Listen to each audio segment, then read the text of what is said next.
ವಿಧಾನಸಭಾ ಕ್ಷೇತ್ರದಲ್ಲಿ ಅಂಚೆ ಮತಗಳ ಮರು ಎಣಿಕೆಗೆ ಸಂಬಂಧಪಟ್ಟಂತೆ ಬ್ಯಾಲೆಟ್ ಪೇಪರ್ಗಳನ್ನು ತಿದ್ದಿದ ಆರೋಪದಲ್ಲಿ ತಮ್ಮ ವಿರುದ್ಧ ದಾಖಲಾಗಿರುವಂತಹ ಎಫ್ಐಆರ್ ರದ್ದು ಕೋರಿ ವಿಜೇತ ಅಭ್ಯರ್ಥಿ ಡಿಎನ್ ಜೀವರಾಜ್ ಸಲ್ಲಿಸಿರುವ ಅರ್ಜಿಯ ಸಂಬಂಧ ಮೇ 7ರವರೆಗೂ ಹೈಕೋರ್ಟ್ ತಡೆ ನೀಡಿ ಆದೇಶಿಸಿದೆ. ಅಲ್ಲದೆ ಪ್ರಕರಣ ಸಂಬಂಧಪಟ್ಟಂತೆ ದೂರು ನೀಡಿರುವ ಸುಧೀರ್ ಕುಮಾರ್ ಮುರಳಿ ಅವರಿಗೆ ನೋಟಿಸ್ ಕೂಡ ಜಾರಿ ಮಾಡಲಾಗಿದೆ.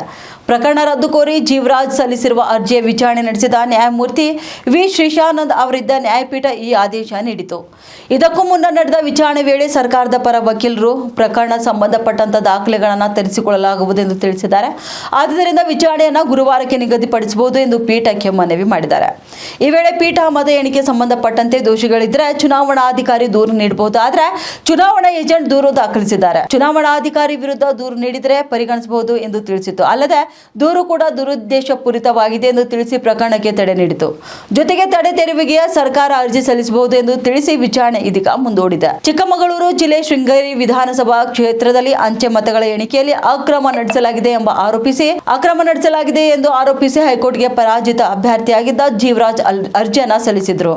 ಅರ್ಜಿ ಸಂಬಂಧಪಟ್ಟಂತೆ ಸುದೀರ್ಘ ವಿಚಾರಣೆ ನಡೆಸಿದ ಹೈಕೋರ್ಟ್ ಅಂಚೆ ಮತಗಳನ್ನು ಮರು ಎಣಿಕೆ ಮಾಡುವಂತೆ ನಿರ್ದೇಶನ ನೀಡಿತು.